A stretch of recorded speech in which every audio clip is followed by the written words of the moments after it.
একটা সেকেন্ড আমার শায়েখ আল্লামা মুফতি মুশতাকুন নবী সাহেব হুজুর বলে, হায় মুসলমান, রমজানের এক একটা সেকেন্ড ছিল হীরার মতো, মণি মুক্তার মতো। হীরা ফেলে মাটি নিলাম, মাটি নিলাম। এক জোড়া জুতা তো আগেও কিনতে পারতাম, কখন কিনা যায় না?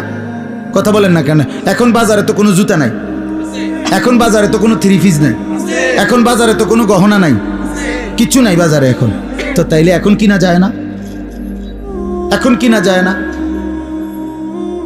এজন্য এখন ফিকির করে, যদি দরকারি হয় কিনার, অসুবিধা নাই, কিনেন। হালাল কাপড় কিনা তো নাজায়েজ না, তো এখন কিনেন।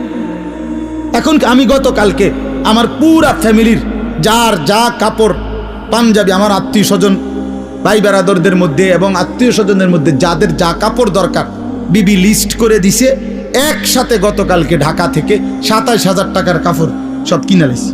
খালাস করলো, খালাস সব একের বাচ্চা কাচ্চা বুড়া গাড়া জিরু সাইজ সব কিনার বলছি, এগুলো এবারে সিলাই লাও যাও। ঈদের কেনাকাটা শেষ।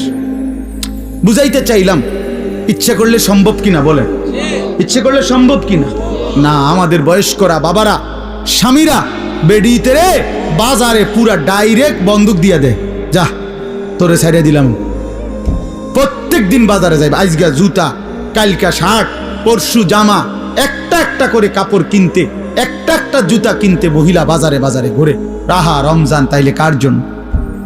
রহমত মাগফিরাত কার জন্য?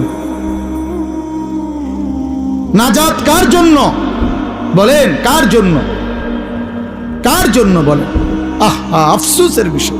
আমরা যদি কদর না করি তো মুমিন, আমরা যদি কদর না করি কার জন্য বলেন?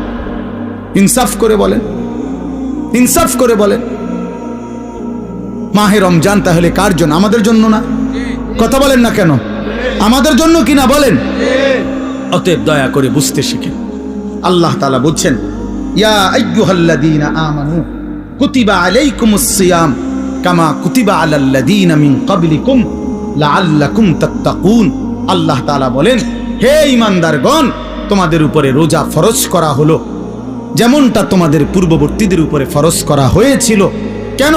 লাআল্লাকুম তাত্তাকুন, আমি তোমাদেরকে মুত্তাকি বানাইতে চাই, মানে জান্নাতি বানাইতে চাই।